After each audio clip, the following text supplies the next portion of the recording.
12 is called Bear Mama.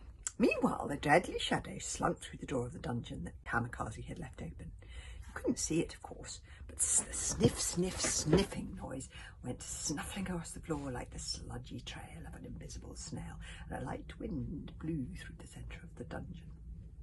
The deadly shadow's talons were already out. Its broken heart was pure steel.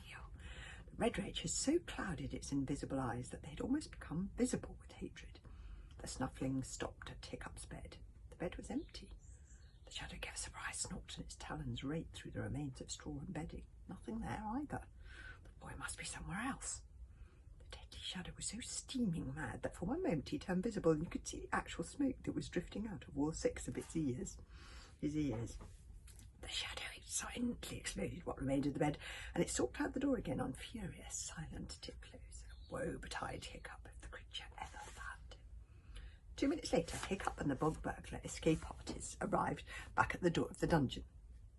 "What has happened here?" whispered Hiccup, looking at his bed, which seemed quite literally to have exploded, sending a rain of straw all round it in every direction.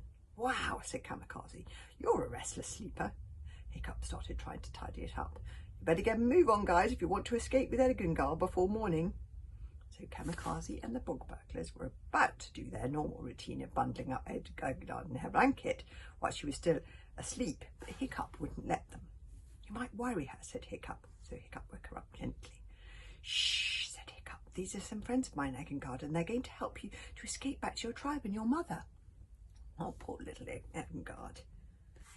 Oh, Ergengar looked at him with her big solemn eyes, and then she gave a huge gap-toothed smile. "Do you think I have a mother?" smiled Ergengar. "I'm sure you do," said Hiccup, "and I bet she's really missing you." And she redid the buttons on her bear suit, so they were in the right buttonholes, so she'd look her best for her mother. "Kamikaze," whispered Hiccup, "I think maybe you should deliver Ergengar back to her tribe, the Northern Wanderers. You'll find them up north somewhere, wandering about. Now that," he added craftily, "now that is going to be a really dangerous mission, because you have to go through Dragon Rebellion territory to get there." "Okay," Kamikaze whispered back. Hiccup looked at her suspiciously. Doesn't like Kamikaze to be quite so obedient. "Bye then, Kamikaze." "Bye," said Kamikaze, widening her wide blue eyes innocently. "Goodbye, Ergengar," whispered Hiccup. "Goodbye, Hiccup," Ergengar whispered back. "Goodbye, Stormfly," said Toothless, doing 3 elaborate somersaults in the air to show off, nearly knocking himself out when he bumped into a pillar in the process, and then struggling to rearrange himself in the air to look glamorous.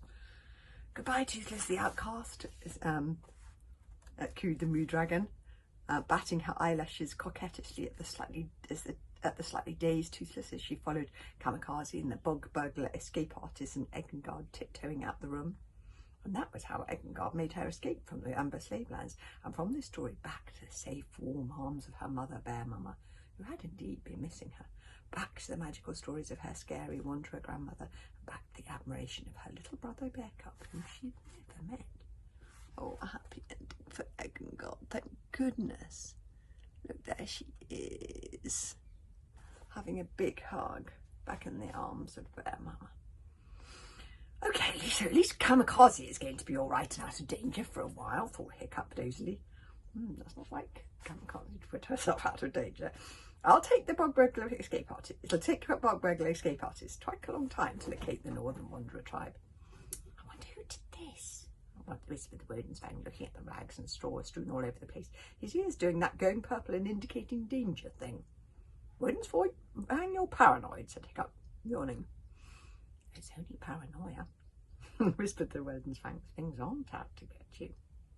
But Hiccup and Toothless were already asleep. Oh, look, there's the Woden's-Fang going, "Danger, danger, danger." There you go. And chapter 13 is called "The Past Has a Way of Catching Up With You," which it does.